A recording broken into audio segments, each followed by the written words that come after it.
Ah, les rêves, c'est un petit peu le plus grand mystère de nos nuits, je pense. C'est un mélange fascinant entre la science, bien réelle, et les croyances, parfois incroyables. Et du coup, on peut les analyser, les rêves, chercher aussi à les comprendre, pourquoi certains disparaissent de notre mémoire, alors que d'autres s'impriment dans notre esprit pour toujours. Mais on peut aussi se demander si leurs symboles ont vraiment un sens universel. Quand on se dit « Ah, mais c'est quoi l'interprétation de pourquoi j'ai rêvé de ça, etc. » Ou encore, même si nos cauchemars ne nous viennent pas d'histoires familiales qu'on porte en nous sans le savoir. Et puis, en même temps, il y a aussi ce qui échappe complètement à la logique scientifique. Par exemple, les rêves prémonitoires, la sensation d'être coincé dans un scénario onirique et dont on ne peut pas sortir. Ou encore même l'idée que nos songes pourraient nous guérir. Bref, entre les faits prouvés et les théories étranges, bienvenue dans le monde fascinant des rêves que j'adore parcourir, notamment avec Noisuli, puisque nous allons voir là la frontière entre le réel et le mystère. Ne jamais rêver. Alors peut-être que vous faites partie, vous savez, de ces personnes qui ne se souviennent pas de leurs rêves.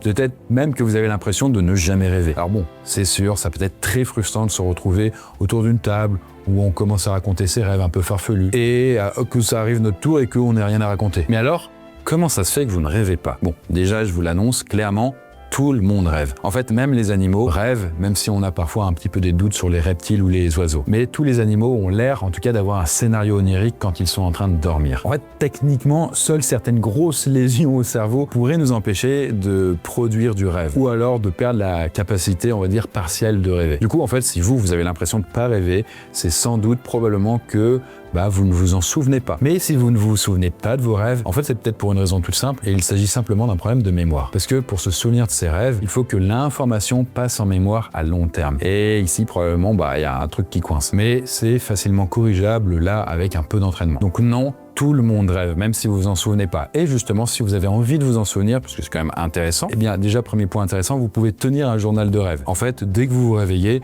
vous notez immédiatement ce dont vous vous souvenez. Et c'est vraiment la première chose à faire. Au début, si vous vous souvenez pas, vous allez partir de très loin. Pendant des jours, des semaines peut-être, il n'y aura rien qui va venir. Sauf que si vous faites l'exercice tous les matins d'essayer de vous en souvenir, eh bien à un moment, ça peut finir par revenir. D'ailleurs, on a tendance plus facilement à se souvenir de ses derniers rêves, vous savez, ceux juste avant le réveil. Si vous voulez même booster les choses, vous pouvez mettre un réveil un peu plus tôt que d'habitude, genre si vous vous levez à 8h, eh bien vous mettez un réveil à 7h30, ce qui fait que ça va vous sortir en plein milieu du coup d'une phase de sommeil paradoxal, là où on a tendance à se souvenir davantage de ses rêves. Et là forcément, ce sera beaucoup plus simple. L'interprétation des rêves. Bon, ok, une fois qu'on arrive à se rappeler de ses rêves, une nouvelle question se pose.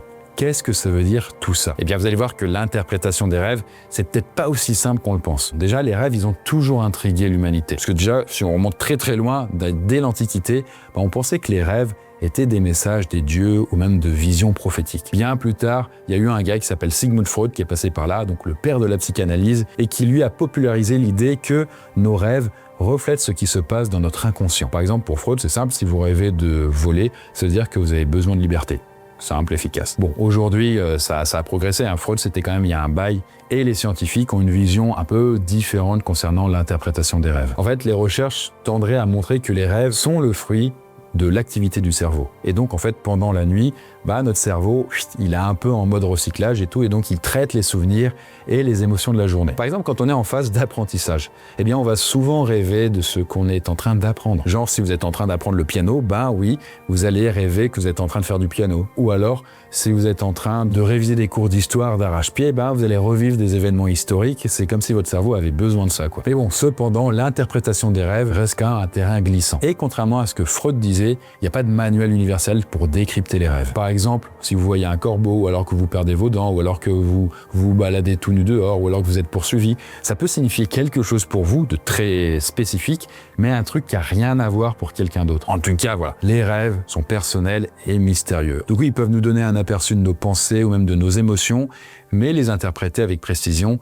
c'est clairement compliqué. Les rêves universels. Alors, il se trouve qu'en parlant de ces expériences oniriques avec d'autres rêveurs, parfois on se rend compte qu'on partage les mêmes images ou même les mêmes sujets de rêve. Et ça, c'est pas anecdotique puisqu'en réalité, des millions de personnes ont en réalité tendance à rêver souvent des mêmes choses. Par exemple, est-ce que vous avez déjà rêvé que vous tombiez dans le vide? Ou alors que vous perdiez vos dents? Ou alors que vous réveillez et que vous êtes tout nu? Eh bien, si oui, en fait, vous n'êtes pas la seule personne à qui c'est arrivé. En fait, c'est ce qu'on appelle les rêves universels et certains sont assez fous. Et du coup, les rêves universels, ça englobe beaucoup de thèmes oniriques qui reviennent dans pas qu'en France ou en francophonie, mais dans plein de cultures. Et en fait, a priori, ces rêves-là seraient reliés à des angoisses ou même à des préoccupations présentes chez tous les êtres humains. Je vous explique. Par exemple, le fait de rêver de tomber. Ça, c'est souvent lié à un sentiment de perte de contrôle ou même d'insécurité dans sa vie réveillée. Et la sensation de chute peut également être physiologique. En fait, c'est lié à un changement dans notre corps pendant le sommeil, comme vous savez que vos muscles se relâchent. Donc, on se sent un peu se relâcher et donc notre cerveau interprète ça comme le fait qu'on tombe. Et le fait de perdre ses dents, ça peut symboliser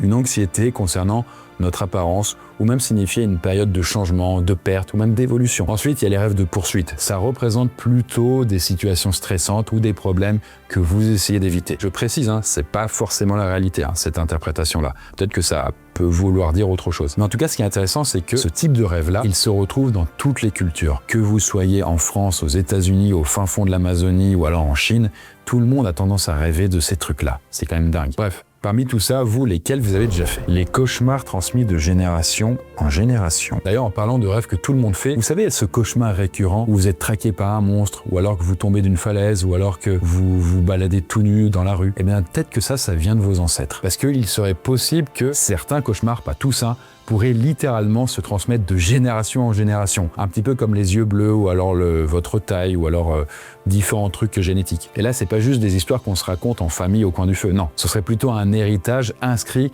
dans notre ADN, ou quelque chose qui s'y apparente. Bon, déjà, ce qu'on sait, c'est que nos gènes, ils influencent beaucoup de choses. Comme je vous l'ai dit, notre caractère, nos capacités cognitives, ou même notre goût pour le risque. Tout ça, il y a une partie génétique. Si nos parents sont comme ça, ou nos grands-parents, il y a des chances qu'on le soit. Et au final, pourquoi pas nos rêves également? C'est ce qu'on appelle l'épigénétique. Donc, en gros, c'est pas l'ADN lui-même qui change, mais c'est plutôt la façon dont il s'exprime. En fait, imaginez votre ADN, c'est comme un grand livre, mais vraiment un livre gigantesque. Et il se trouve que certaines pages sont marquées pour être lues plus souvent que les autres. Par exemple, on a mis des petits post-it pour pouvoir y retourner plus facilement. Et en fait, le fait d'avoir des post-it ou pas sur certaines pages, ça va s'activer non pas par la génétique, mais par l'environnement. En gros, le contexte dans lequel vous évoluez. En fait, votre situation familiale, ou alors à l'école, ou alors au travail, ou alors tout ce que vous allez vivre, ça peut activer certaines pages, certains morceaux de votre ADN.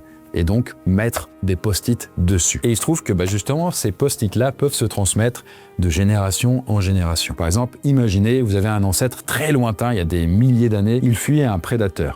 Ça l'a tellement traumatisé qu'il a transmis ça aussi un peu à ses enfants, qu'ils les ont transmis un peu à leurs enfants. Et résultat, des siècles et des millénaires plus tard, ces arrière petits-enfants, ils peuvent continuer à rêver d'être poursuivis. Sans savoir qu'en fait, ce monstre dans leurs rêves pourrait être juste une version moderne du danger qu'a vécu son aïeul. C'est assez ouf, mais bien sûr, ça reste quand même des hypothèses. Néanmoins, ça ouvre quand même une porte assez incroyable sur les liens entre les rêves et l'héritage familial. Voir ce que les autres rêvent. Alors, justement, pour mieux comprendre d'où viennent nos rêves et ce qu'ils signifient, il se trouve que les chercheurs ont trouvé des moyens assez étonnants de les étudier. Par exemple, vous savez, je vous parle souvent des études sur les rêves. Mais est-ce que vous savez comment elles sont réalisées, ces études? Vous allez voir que certains moyens pour les étudier sont assez proches de la science-fiction. Parce que, déjà, pour commencer, les scientifiques, ils peuvent mesurer l'activité électrique du cerveau grâce à des électrodes qui sont placées sur le cuir chevelu. Ce qu'on appelle électroencéphalogramme. C'est un mot avec énormément de lettres. Je pense qu'au Scrabble, ça vaut un max. Bref, en observant les ondes cérébrales avec leur petit EEG, c'est le raccourci de l'encéphalogramme,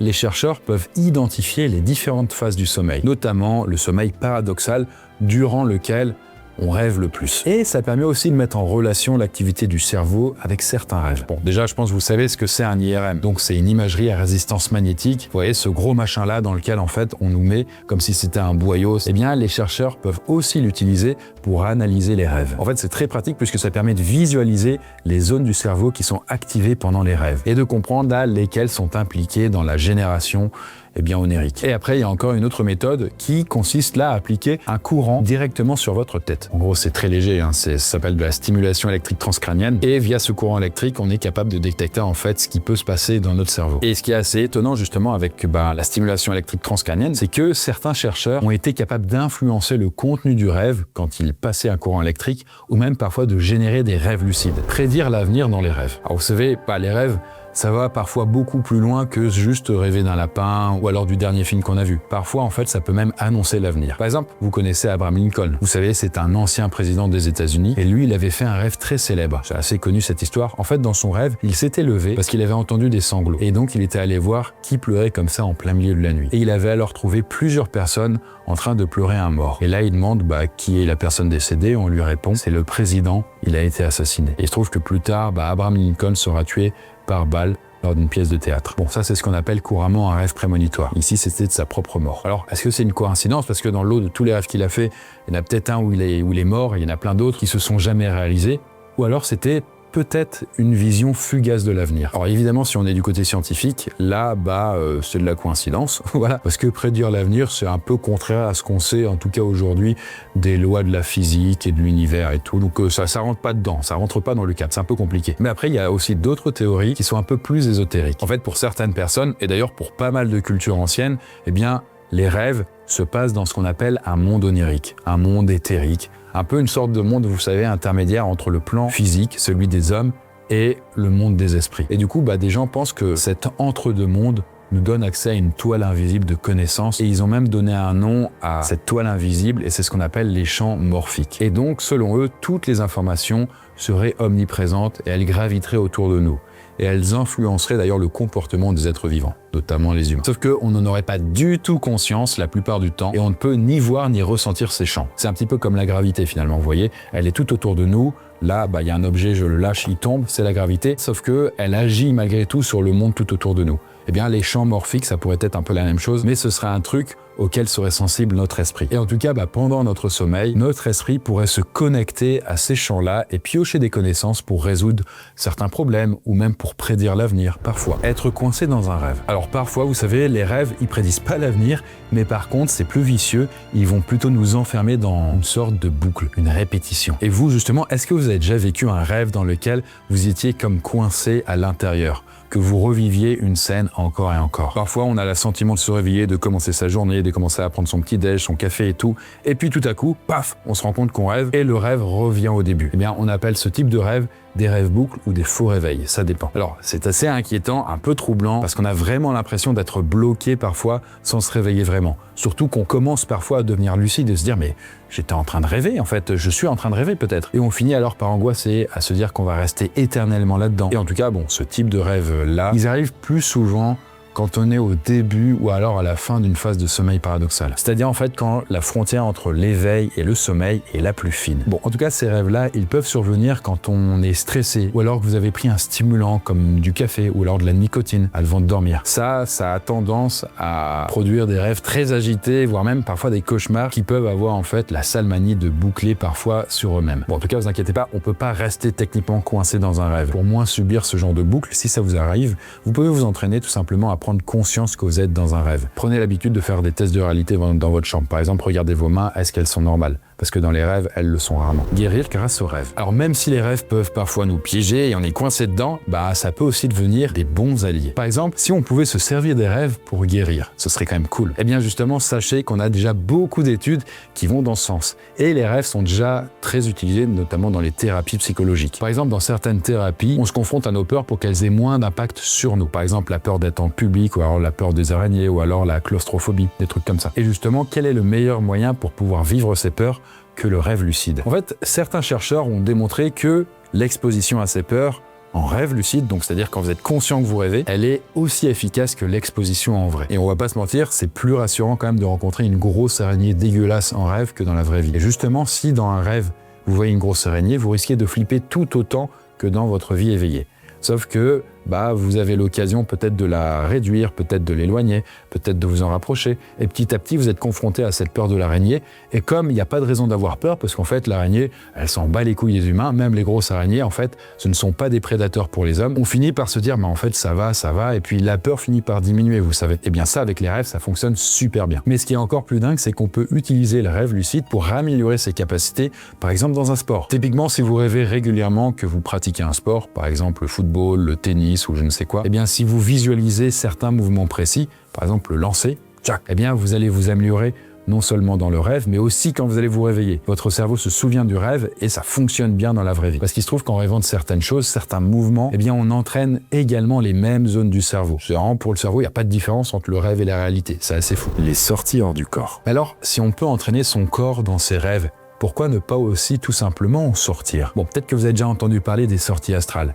Vous savez, c'est une expérience où, en principe, normalement, notre esprit, on ne sait pas trop quoi, en fait, se détache de notre corps physique pour aller se balader en mode un peu fantomatique, dans une autre dimension peut-être. Et là, je précise, c'est pas juste halluciner ou de rêver qu'on est ailleurs, mais plutôt vraiment d'avoir cette sensation vraiment viscérale qu'on est vraiment hors de son corps. Par exemple, il y a ceux qui racontent l'avoir vécu et qui racontent qu'ils peuvent voir leur propre corps allongé dans leur lit. Et eux, pendant ce temps-là, ils peuvent se promener dans leur maison ou alors même se balader d'une autre ville, voire même aller beaucoup plus loin que ça. Bon, ça peut sembler irréel et tu m'étonnes, farfelu même, mais en fait, certaines expériences ont tenté de prouver que c'était peut-être pas juste une illusion de notre esprit. Par exemple, des chercheurs de l'Institut des sciences noétiques de Genève ont mené des tests pour voir si c'était réellement possible de quitter son corps. Et là, l'idée était simple, on installait un participant dans une pièce. Le but, c'est de faire en sorte qu'il puisse sortir de son corps, en tout cas de ce qu'il prétend, et aller voir ce qui se passe dans une autre pièce, parce que dans cette autre pièce, il y a un écran, et cet écran diffuse des images aléatoires. Et aucune personne, ni la personne qui dort, ni les expérimentateurs, ne savent ce qui est diffusé sur cet écran. Et résultat, en tout cas, dans ces expériences-là,